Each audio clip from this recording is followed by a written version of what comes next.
రాష్ట్రంలో అభివృద్ధి వ్యయాన్ని పెంచుతున్నప్పటికీ పెరుగుతున్న రాయితీల భారం, అప్పుల స్థాయి భవిష్యత్తులో ఆర్థిక సవాళ్లను సృష్టించవచ్చని రిజర్వ్ బ్యాంక్ తెలిపింది. మారుతున్న జనాభా తీరుతెన్నుల దృష్ట్యా మానవ వనరులపై పెట్టుబడి కొనసాగిస్తూనే ఆర్థిక క్రమశిక్షణ పాటించడం రాష్ట్రానికి అవసరమని నివేదిక సూచించింది. రాష్ట్రాల బడ్జెట్ల ఆధారంగా ఆర్థిక స్థితిగతులను విశ్లేషించిన రిజర్వ్ బ్యాంక్ పలు కీలక అంశాలను వెల్లడించింది.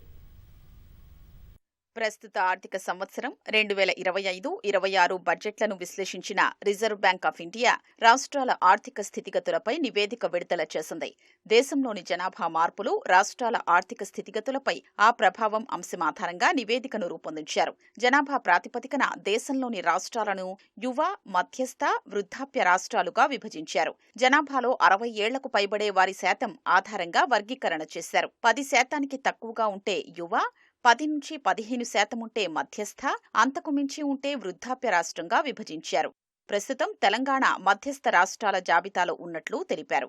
2011 గణాంకాల ప్రకారం యువ రాష్ట్రం కాగా 2016 నుంచి 2031 వరకు మధ్యస్థంగా ఉంటుందని, 2036లో వృద్ధాప్య రాష్ట్రంగా ఉంటుందని తెలిపారు. శ్రామిక వర్గం తగ్గి ఆ ప్రభావం ఉత్పాదకత, ఆర్థిక వృద్ధిపై పడుతుందని రిజర్వ్ బ్యాంక్ పేర్కొంది. రాష్ట్రంలో పనిచేసే వయస్సు జనాభా 2026లో 67.8% ఉండగా 2031 నాటికి 67.4%, 2036 నాటికి 66.7% తగ్గుతుందని తెలిపింది.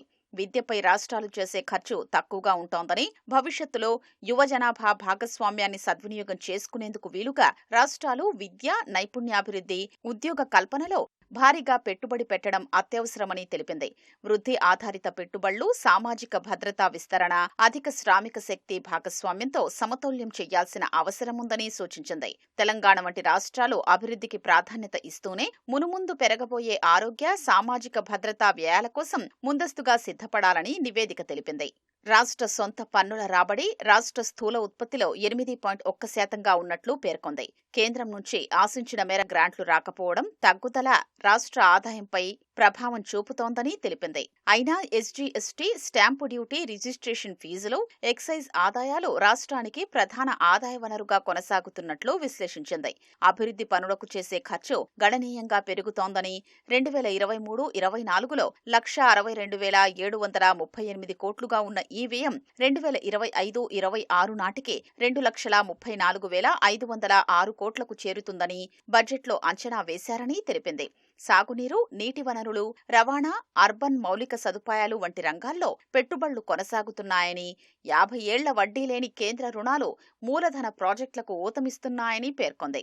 సామాజిక సేవలపై చేసే ఖర్చు జీఎస్డీపీలో 8.3%గా ఉందని, మొత్తం ఖర్చులో విద్యపై కేటాయింపులో 2018-19లో 11.2% ఉండగా 2025-26 నాటికి 7.8%కి తగ్గినట్లు పేర్కొంది. ఆరోగ్య రంగంపై ఖర్చు మొత్తం వ్యయంలో 4.2%గా ఉన్నట్లు తెలిపింది.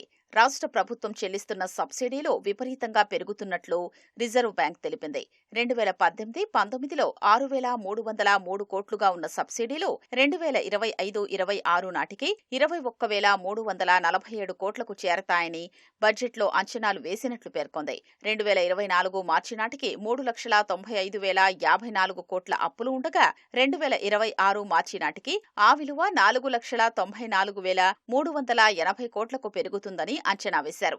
రుణాలు రాష్ట్ర జీఎస్డీపీలో 27.3%గా ఉన్నాయి. వివిధ కార్పొరేషన్లకు ప్రభుత్వం ఇచ్చిన గ్యారంటీలు పెరుగుతున్నాయన్న ఆర్బీఐ 2024 మార్చి నాటికి అవి 2,20,622 కోట్లుగా ఉన్న గ్యారంటీల మొత్తం 2026 నాటికి 2,41,528 కోట్లకు చేరతాయని అంచనా వేసింది. 2025-26 బడ్జెట్ అంచనాల ప్రకారం రాష్ట్ర స్థూల ఆర్థిక లోటు 2023-24లో 49,963 కోట్లు కాగా 2025-26 బడ్జెట్ అంచనాల నాటికి 54,009 కోట్లకు చేరుతుందని అంచనా వేశారు. తెలంగాణలో స్థూల ఆర్థిక లోటు, స్థూల ఉత్పత్తి నిష్పత్తి ఇతర రాష్ట్రాలతో పోలిస్తే మధ్యస్థంగా ఉందని రిజర్వ్ బ్యాంకు పేర్కొంది. సెక్యూరిటీల విషయంలో రాష్ట్రం జాగ్రత్తగానే ఉందని, సరైన ఆలోచనతోనే 20 ఏళ్లకు పైగా బాండ్లు జారీ చేసిందని తెలిపింది. రుణాల స్థాయి భవిష్యత్తులో సవాళ్లు సృష్టించకుండా అప్పు సుస్థిరతపై జాగ్రత్త అవసరమని రిజర్వ్ బ్యాంకు నివేదిక సూచించింది. ఆర్థిక క్రమశిక్షణ, ప్రత్యామ్నాయ ఆర్థిక వనరులు, మెరుగైన నగదు నిర్వహణ పద్ధతుల్ని అనుసరించడం ద్వారా మార్కెట్ రుణాల్ని సమీక్షించుకోవచ్చని పేర్కొంది.